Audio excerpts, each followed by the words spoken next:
Hello again, you look as good as ever. I don't really know what I'm going to talk about. I feel kind of naked without my hat. Any kind of hat, really. Pokemon hat, beanie. I don't know where my beanie is. That's sad. Kept me warm through many a winter in Colorado. Back when I lived in an igloo. Vincent Price goes, how does Vincent Price talk? The hands, Edward. Happy birthday. It's like some weird version of Vincent Price mixed with Sling Blade. I love taters. Where were we? Inspiration. You know, I remember listening to The Fragile. Trent Reznor pronounces it fragile, but then obviously just fragile is how it's spelled phonetically. It's fine. Anyway, so. And I listened to it, and there's some songs, I'll link the one in the description that I'm talking about in particular, where it hits this point where it just kind of blows your mind. You listen to it and you just imagine it. The music just becomes this visual entity, this thing that you can imagine in your head, and you want to make it real. And I think that was a big driving force for me to do music videos. I wanted to take these things that I saw in my head that the music made me feel, and I wanted it to be a real thing. I wanted it to be a tangible thing. It's this raw, angry, emotional, vulnerable thing. This big ball of angst, but you can kind of touch it, you can feel it, this sinewy muscle, and you can, I don't know where I'm going with that. When something's super effective, when you can change how you feel emotionally, it adjusts you, which is so powerful. How else can you adjust someone without actually physically knowing them? It's exciting. Oh, it's harder here than a Tennessee Williams play. I don't know who this is, but that's my Southern Belle. We just saw my Southern Belle. That sounds gross, and that's also what she said. That sounded gross, though. We did not see my Southern Belle. Nobody, hey, at least take me to Taco Bell first. I was thinking only recently, before I wasn't thinking, but now I've been thinking. Congratulations, Jake. Yay, I did it, world. Here I go. I turned into Bill Cosby at the end there. Well, pudding, well, jello. I think it's Bill Cosby, he's just horribly constipated. Oh, jello, here we go. I don't know. I'm never going to do Bill Cosby again. Bill Cosby, mark that off the list. Put in a little filing cabinet of embarrassment and just file that away. Lock it. Oh, that was me eating the key. A little bit metallic. Had better.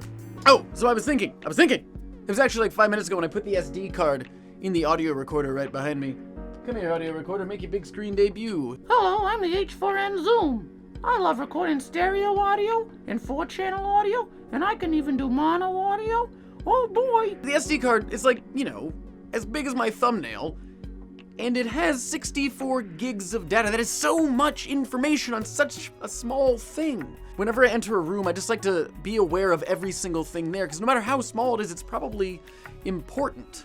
Just like all the data on this memory card. Everything is important no matter how small it is. And I think that's maybe a good mentality to have, hopefully. I've always been aware of how other people aren't aware of their surroundings. And I think it's always good to be aware of that. Because then you're just considerate and conscious of other people. There's a little tangent, but kind of.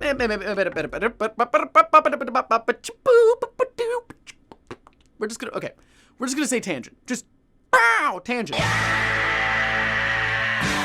Driving in your car, or if you don't drive a car yet, sitting in your car, and for you it's a limo because you don't drive. You don't want to get those fingers on those dirty wheels. You have somebody drive you. You're like the kid from Blank Check. You have someone drive you around, have ice cream socials in the back of your limo, date that really cute girl from the bank who's obviously 30 years older than you, but that's okay because you had $1 million check. When you're driving around, be it in the driver's seat or in the passenger seat, this is you sipping a soda because you're a passenger. And for some reason your soda sounds like the thing that sucks the saliva out of your mouth at the dentist. You're in your car, and there's people all around you. People in other metal boxes driving down the street. And it's easy to forget that they have lives, that they exist and are human beings with feelings and emotions, and maybe the person to your left just broke up with their significant other, or maybe they're late for work, maybe they had a great day, maybe they just got a promotion. You don't know what they're going to do, and I'm always so curious about them. When I sit in the subway across from somebody, it sounds so weird, I just want to follow them and see what they're doing, see where they're going. What is their day like? What do they like to do? What are their interests? What are they listening to on their iPhones? And I think finding out about other people's lives is such a fun experience. It's such a fun thing to do. It's exciting because everyone is different. There might be similarities, but the way that they think, the way that they feel, the way that they gauge the world is different. It's the reason why you'll like a movie and someone else will hate it. That is an inspiration, is just finding out about people. This is probably creepy again, but I wish there was a way that I could see you watching this, or watching anything that I've made. I would love if the webcam just turned on and I could like see people's reaction. I just want to see the expression, the emotion, that things that you create can do to people. When you paint or when you write, when you make a video, when you make music, you're generally not around when people are actually enjoying them.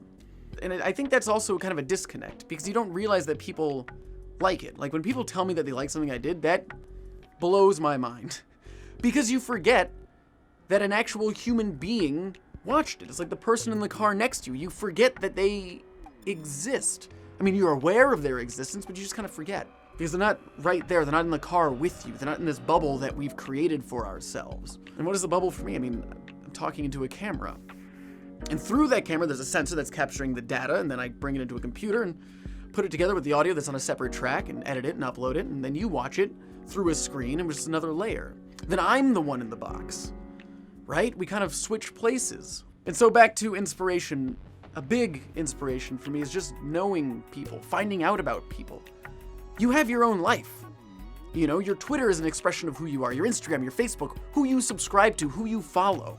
The comments that you leave are all pieces of you, little traces that you leave, like breadcrumbs through a maze. And it's interesting because I, in a weird kind of way, get to see those breadcrumbs. I get to follow them. And I might not actually get to the end of the trail where you are dropping them, but I get an idea of who you are from those little pieces. And I think that's really interesting. And that kind of inspires me to do more, because I want to be able to put this picture together of who you are, of who anyone is that watches things that I make. And this is kind of the closest that you can get to it, because you're never going to be there when they watch it, not 100% of the time. So finding those little bread trails, those little crumbs, is really the best that we have at the moment. And I think that's pretty dang cool. So yes, thanks for listening to me ramble for a while. I hope that it was fun for you, because hey, it was a blast for me. And as usual, you can follow me on Twitter and Facebook and Instagram if you want to be involved more in my life, I guess. And yes, so thank you for watching, and remember, it's not goodbye, it's...